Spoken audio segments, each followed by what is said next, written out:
The city is seeking the public's input on a proposed Belvedere revitalization project. The new Metro Council members got to hear about the work of the Louisville Metro government departments. And several new firefighters were sworn into service. All that and more on Louisville This Week.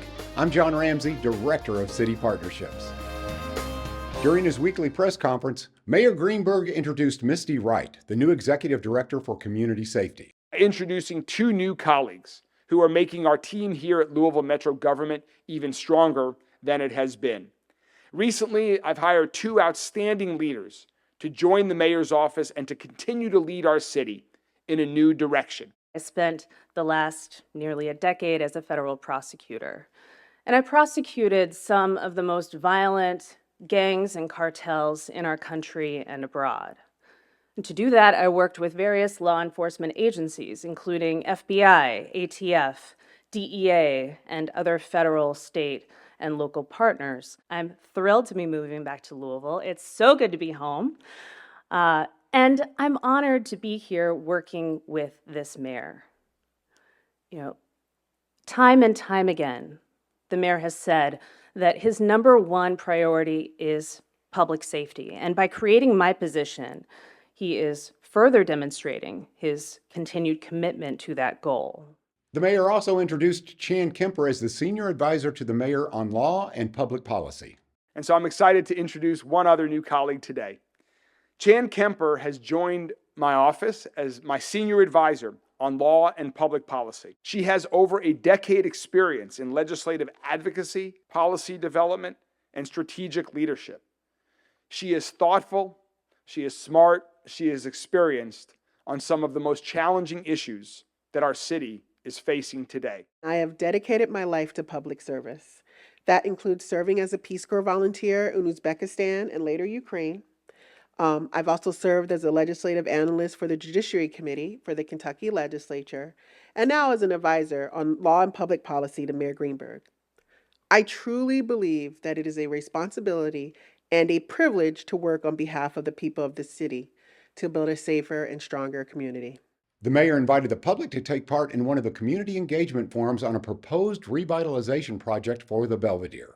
The Belvedere has the opportunity to be a transformative project, a new world-class destination for downtown Louisville, but all of Louisville, a place where people come together, a place that connects our east and west, a place that continues to spark more activity in downtown Louisville, and a place that can be a symbol and an icon for what Louisville is today and where we want Louisville to be tomorrow. And so this month, we are having 3 community engagement sessions starting this Thursday. We don't want the Belvedere to replicate other assets that we have in the community. We want to add more to bring people together to this world-class destination. And so as we move forward on the design, these community engagement sessions are critically important to hear from you. There will also be opportunities to provide additional feedback online as well. Mason Goodrich and Shane Crow are this week's Louisvillians Doing Good for their help shoveling out the city after the recent snowstorms. Shane, I want to bestow you and your brother Mason with proclamations as distinguished citizens of our city. Thank you all so much. Thank you, man. Appreciate you so much. Thank you, guys. Mason Goodrich and Shane Crow. They're brothers and high school students who live in West Louisville. And they did something really special last week, if you haven't already seen. When the snow came down and kept coming and kept piling up more than we've seen in 25 years in our city, they just didn't stay at home and play video games. They put on their coat and gloves and they helped their neighbors shovel their sidewalks for free. This is the type of kindness. This is the type of work, going the extra mile to help another neighbor, that Louisville is so proud of. First, I want to thank Mayor Greenberg for inviting us to come speak today and for recognizing our efforts. It's truly an honor to be here. I also want to thank all the generous people who have supported us, whether by donating money, tools like the snowboard, or simply just cheering us on. Your kindness has meant so much to us. During his weekly press conference, Mayor Greenberg was asked what he would do if a federal judge did not uphold the Department of Justice consent decree with the LMPD. I think it's important to be very clear, as I have been since the first days early in my term as mayor, when the Department of Justice came and provided their findings report. Louisville is not waiting We are taking action. We have spent the last 2 years, now under the leadership of Chief Humphrey, making improvements to LMPD with policies, with training, with recruitment, and more. We will continue to focus on that effort of improving LMPD every single day. That said, I believe and I support our efforts to sign the consent decree that we signed and released just a few weeks ago. It met all of our requirements for the framework for this reform and improvement to LMPD that we've been talking about. First, it is a framework for the needed improvements and reform that Chief Humphrey and I and others believe needs to happen. Second, it goes hand in hand with all of our efforts to improve public safety, to make Louisville a safer community. It has clear exit path, it's financially responsible, and we're confident it will help move our city in the right direction. New members of the Louisville Metro Council got to meet the various department directors and hear in detail about the jobs and responsibilities of the many Louisville Metro government departments. This is the first one, it's the inaugural class, so we've been dubbing it as LMG 101. I'm Jonathan Joseph. I am District 12. We have 7 new council members this year, and we thought it would be a good idea to give them a lot of information from all of the departments that we could, so they're not drinking out of a fire hose per se. And we fully understand that they'll work with these people in the future and they'll reach out to them on their own. I'm glad that Elizabeth mentioned the confusion sometimes between the Housing Authority and our Housing and Community Development Department. We just want to give them an introduction to each department to show them what they do and what they don't do. These are our public housing developments. It's 3 days, so we have a tour of Metro Hall, a historical tour. Guthrie was born in 1792 in Bardstown. Housing, compliance, public works, and ABCD, MSD. And a lot of them we based on the constituent calls that they'll most likely have, since that's a good 50-60% of what comes into their office. So we wanted to make sure that they were prepared for that. We have 3, soon to be 4 empty buildings. There are opportunities to densify our urban areas, and both of your districts there are opportunities to do that. So we also had each department prepare FAQs that we put into a binder along with a organizational chart. We just hope that they feel a little bit more comfortable in reaching out to the directors and understanding what each of the departments do. 19 new members of the Louisville Fire Department were sworn in during a promotion ceremony in Metro Hall. Today, we'll have 19 members of the Louisville Fire Department. They'll be sworn in to new job responsibilities, assignments, and higher ranks. To everyone being promoted, think long and hard about who we are as the Louisville Fire Department, about what our mission is. Ultimately, our purpose is to mitigate disaster. Somebody is having a worst day of their life, and they have called 911 for you to come and mitigate a disaster. What they feel is a disaster. They can no longer deal with this issue, and they need you to come and solve it. And there may be times where you get there and you're like, why in the world am I even here? This is not an emergency. It's not your emergency. It's their emergency. Make it better. Never lose sight of that. Think back to the very first run that you made when you got to put on lights and sirens and that giddiness you felt as a new firefighter. Don't lose sight of that just because you're a 15-year captain or a battalion chief. Do solemnly swear that I will support the Constitution of the United States. And congratulations.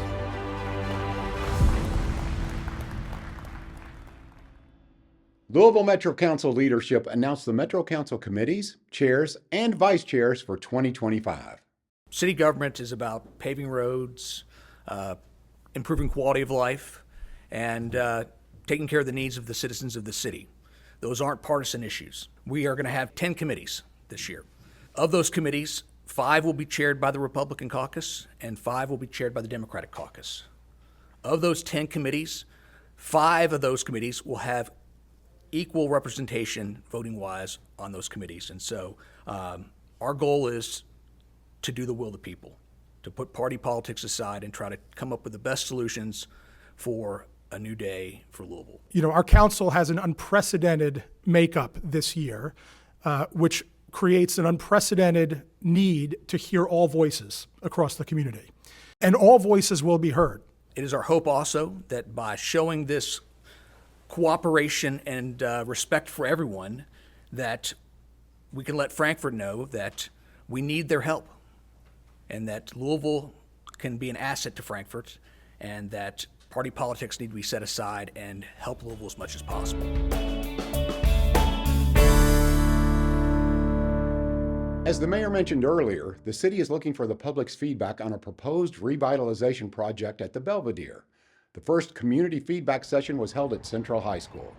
In case you don't know, the 4th District that I now represent runs from 32nd Street all the way over to nearly Zorn Avenue. And in the middle of that district is downtown, which I like to call everybody's neighborhood. And in the middle of everybody's neighborhood is the Belvedere, now 50 years old and in need of some new direction and new love, and that's what we're here to talk about. Tonight is the first of 3 events that we're having to solicit community feedback on what are the commercial and recreational uses that you, your friends, your family, your work colleagues, people you know, want more in downtown Louisville, that we can build on the Belvedere to spark a continued revitalization of downtown Louisville and our entire city. The Department of Public Health and Safety has a special team ready to jump into action and respond to public health threats. How's everyone doing? Are you doing okay? All right, well, thank y'all once again for coming to this meeting today. 18 people who report to me, epidemiologists, the nurses, the health education specialists, the health data scientists. They're doing all the work out here all the time. And so I want to make sure that I give them the respect and give them the time just to talk about what's going on and how we can come up with solutions. Today, we're going to have a presentation by Brianna, Salvation Army. It's called Chef for Success. We'll go over what the top 5 communicable diseases are for hepatitis A, the outbreaks in 2018 and 2019. The goal is to mitigate the exposure of reportable diseases in our community. We're like the liaison between the community and the state, as well as the liaison between the community and the other health organizations within Jefferson County. We'll go to the next slide and we'll take a look at our scenario. We are always working with one another, so it is very much a team dynamic. We all have different expertise and strengths. Through COVID, we were able to make a lot of connections with childcare facilities, schools, and other businesses. I'm calling from the Louisville Metro Health Department with communicable disease. Populations that maybe are a little bit higher risk for illnesses don't have access to school nurses or somebody in the healthcare realm on site for them. So we've become a pretty good support there, especially COVID and beyond. We are always working on getting out there and bridging those gaps and then pulling in state as we need support for those outbreaks. This is just another thing that we use. It's called NEDS. It's a national electronic database. We are there, boots on the ground, to make sure that it's not being spread, making sure that we're doing our due diligence as healthcare practitioners to make sure that they know the protocol, the processes, the steps, and the information. We want to make sure that the community is not misinformed or misled, but make sure they know those things because we want them to protect themselves. There's so much research and information out there. Some of these individuals that we deal with when we do our investigations, they might not have anyone to talk to. They might not know what's going on. They might be scared just because they don't understand the disease that they have right now. And so us being there as a listening ear, to be there to empathize with them and to sympathize with them, but then as well as to educate them so we can maybe take away some of that fear that they have.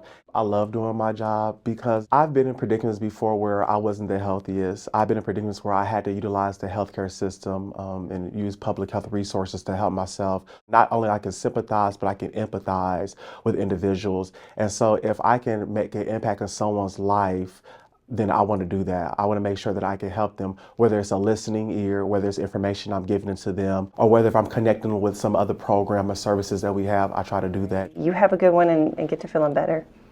All right, thank you. All right, bye.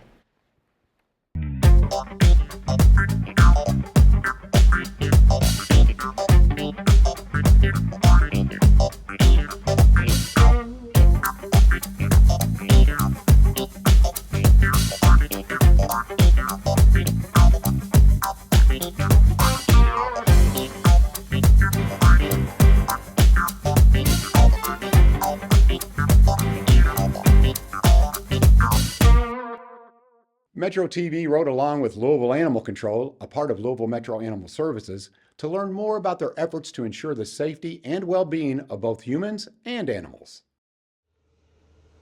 You never know what the next run is going to entail. I've always enjoyed working with animals. I was really looking for a job with stable hours, had like a good team to be involved in, have a positive impact on the community. I was really happy when I found the job and got it. I think it's been really good so far. Every day is completely different. I like not knowing what to expect next. This is saying there's emaciated mom and puppies at this address, an additional dog in the back. So we're just going to try and make contact, check on the animals. They're not the name we have in this system, so that might be. And just make sure everything's okay, figure out what the situation is. Metro Animal Services. See if there's any way that we can help. If I'm not able to make contact with anyone, I'm always leaving kind of a notice on the door so that when the owner comes home, they'll know that I stopped by. And they'll know what the complaint is, and then hopefully they'll get in contact with me so that we can provide some dog food if they need and give them some resources. Anytime that she's in the field and sees an animal that doesn't look like it has a great situation or is a little malnourished, she'll put in a run for us. Is this the only dog you have? Definitely very aware that this, hi, you're cute, is and can be a kind of difficult work setting, and they really make sure that they're doing everything that they can to support us. I'm never there to make anyone feel bad about the situation that they have kind of found themselves in. I always want to make sure that they know that there's someone out there who actually does care and is able and willing to help them and give resources. Continue to follow up until the situation can be better.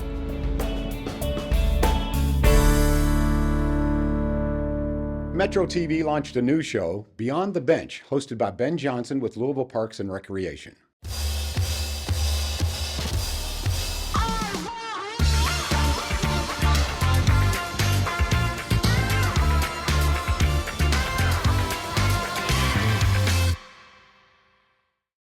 Hello, my name is Ben Johnson, Assistant Director, Louisville Parks and Recreation, and welcome to our new show, Beyond the Bench.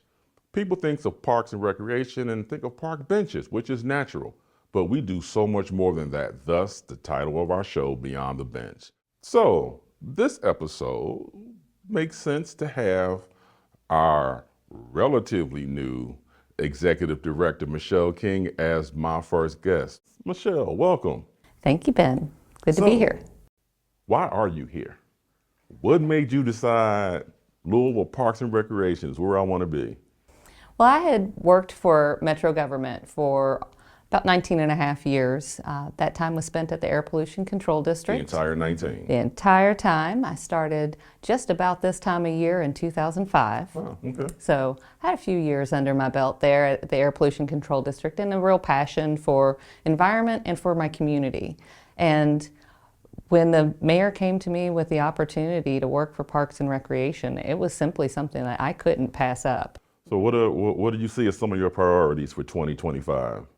Well, I think the top of the priority list is to continue maintaining our operational excellence. We have, at Parks, that's one of the many things I've learned since I've started there. I've really taken time over the last year to 2 years to look at the efficiencies in our operation and make some improvements. We have mowing cycles now that are on 11 days. That's amazing. We do so many things across different aspects of our department. Our urban forestry team is just a really well-oiled machine. They're very effective. So we want to maintain that. But we also then want to look for what are the next opportunities for us to continue to spread that kind of excellence through all of our operations. So continued performance improvement will always be a goal for us. And so we have to keep that at the top of our priorities list. But then we also get to do some other big new things, trying out some new opportunities. We've got a master plan process that's about to kick off for Jefferson Memorial Forest, the nation's largest municipally owned forest. Correct. So that's a real gem here in Louisville, and we want to make sure that we've got a great, clear vision for a future that can make that a regional draw and really enhance the communities that surround the forest as well. So we're excited about that. We've got Baxter Community Center opening back up. Very excited about that. We've got 2 new pools opening in the coming year. We've got the or reopening. They're completely refreshed. They're new pools. Brand Brand new at the Algonquin Park and at Camp Taylor Park. Correct. So we're really excited about that. That's something that hasn't happened for, I think, decades here. You can watch Beyond the Bench on Metro TV each Wednesday at 8 a.m. and p.m. Atherton High School sophomore Rylan Cole says being part of the speech and debate team helped her come out of her shell and tackle her anxiety. The American soil is full of the corpses of my ancestors. I'm Rylan Cole. I'm a sophomore at Atherton High School, and I'm a part of our speech and debate team. How is it conceivably a question now? Part of speech and debate for around a year. Last year I did only debate, and then this year I picked up some speech events too. I'm Rachel Castillo. I'm the head coach for speech and debate at Atherton High School. Speech and debate is truly something that you can't fully understand until you've seen it. With chocolate frosting and blue candles. I think not, says Billy. Vanilla's the way to go. And she told me that she could promise me both. And then she told me what my job would entail. But to give you a little bit of a picture, there are 17 different events in speech and debate. That's ridiculous, says Rose. Of course I like you just the way you are. If I were to convince someone to join speech and debate, I would probably just mention how many categories there are. There are so many speech events, and you're going to find one that you like, whether you like acting or talking on the fly or memorizing. I would also say that public speaking is something that you're gonna need for the rest of your life, and it's really fun. You make a lot of good friends, and I just think it's changed my life, and I know that it'll change your life too. I'm a really shy person. I've had anxiety my whole life, but something about like speech and debate, it's just really helped me become more confident in my own voice. Speech and debate has given me an outlet to speak about the topics that I'm really passionate about. The more that you do it, the better it gets for you, and I would say that getting out of your comfort zone and doing speech and debate will definitely help if you have anxiety. Sell your resources really, really cheap to our corporations. It's either love you or I don't like your evidence, so that's not helpful. No, I don't. My favorite part of being head coach at speech and debate is probably the kids. We have had a dramatic increase in turnout over the last 3 years since I started, and seeing their enthusiasm is really what has fueled me. I just remind myself of how excited the kids get. My favorite part about being in speech and debate is definitely the people. We're always bouncing speech ideas back and forth. I just think it's really good for forming like strong bonds with people who you share a common interest with. The Louisville Ballet is partnering with the Jewish Federation of Louisville and the Kentucky Opera on A Time Remembered, a special program of art, music, and movement marking the 80th anniversary of the Holocaust. A Time Remembered is the entire evening of work. The first part of the performance is being presented by the Kentucky Opera. It's a survivor's story, a one-woman opera. It's about 30 minutes. And then we're presenting Stephen Mills' Light, the Holocaust and Humanity Project, which is an all-encompassing ballet about the survivor's story of Naomi Warren. A Time to Remember was commissioned 30 years ago by a beloved Louisvillian, Mink Sauerbach. She served on the Louisville Ballet Board. She was a force in our community, and she knew the importance of educating the community about the Holocaust. So now, 30 years later, we are going to honor Mink Sauerbach, who of course is now passed away, but this tribute is long overdue. I've been in the studio with the dancers as they learn the ballet and keep track of the counts and movement and spacing and all of the details and make sure they're where they need to be and how they need to be on the stage. It is the story of Naomi Warren, who was a Holocaust survivor. She passed away in 2016, and it is her journey coming from wonderful family atmosphere into the horrors of concentration camps. Well, I think all of us as performing arts organizations and art institutions need to be partners in this work. And with the 80th anniversary of the Holocaust, we felt like it was important to be offering programming in January. And so Louisville Ballet actually took the lead, and we have a website called LouisvilleRemembers.org where all of the institutions in town that are providing programming have listed their program offerings. The horrors of the Holocaust are just unfathomable.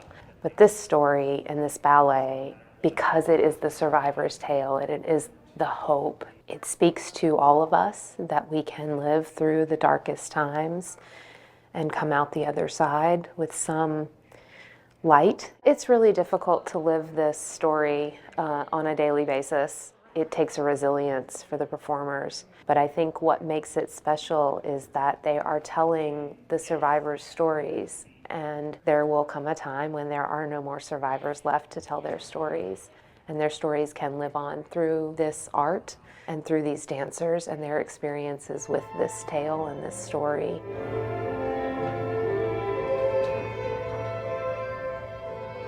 The Louisville Zoo's two polar bears, Borealis, also known as Bo, and Cunnick were introduced to each other with hopes of a productive breeding season. Probably one of our most famous residents here at the Louisville Zoo over the past 14 years is Miss Cunnick. Cunnick came to Louisville Zoo as an abandoned bear up in northern Alaska. She was found by herself. Nobody really knows what happened to Mom.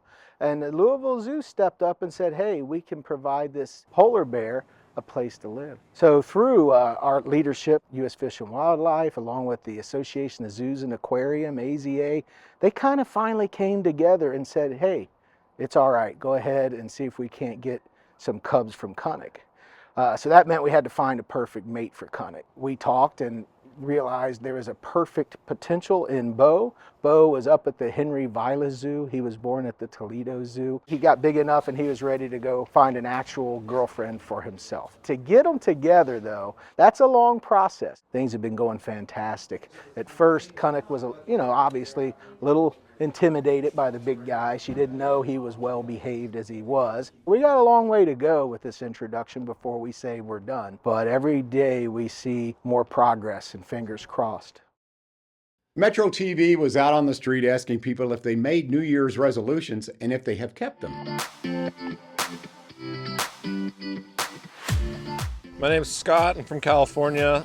My New Year's resolution's to do more journaling and mindfulness stuff. So yeah, I'm on track right now, but it's always hard. Say my resolution was I wanted to create more content online, just like fun stuff, just like showcasing Louisville and my life, and I want to start throwing live music events. That's something I've always wanted to do, so I'm working towards that. Started my LLC production company, and I've been just working day in, day out to contacting artists and just trying to get people together. My New Year's resolution would be to set boundaries between personal life and work, and kind of, when I'm at home and not focusing on work, and when I'm at work and not focusing on personal issues. And as far as keeping it, I'm trying. New Year's resolution was to stop drinking soft drinks and go to the gym, and since January 1st, I'm down 13 pounds. My New Year's resolution was to continue to be more organized and continue to be a good father to my kids. I most definitely have exceeded that. I'm working on and continue to be more organized and in depth with people and things like that. Make sure I have things in line. As for my family, that's one of the biggest things that mean the most to me. My resolution was just to be positive. I think I've kept it a little bit. Every day is different though, so.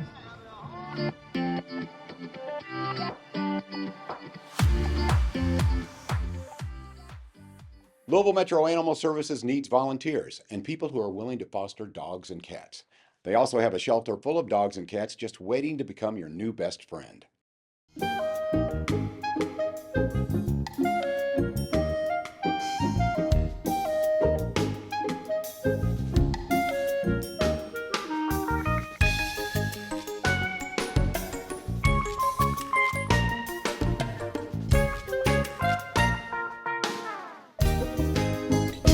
Thank you for watching Louisville This Week. Please share Metro TV with your family and friends, and ask them to follow us on Facebook, Instagram, YouTube, and X, and download our app on Roku, Apple TV, and Amazon Fire TV. Have a wonderful week.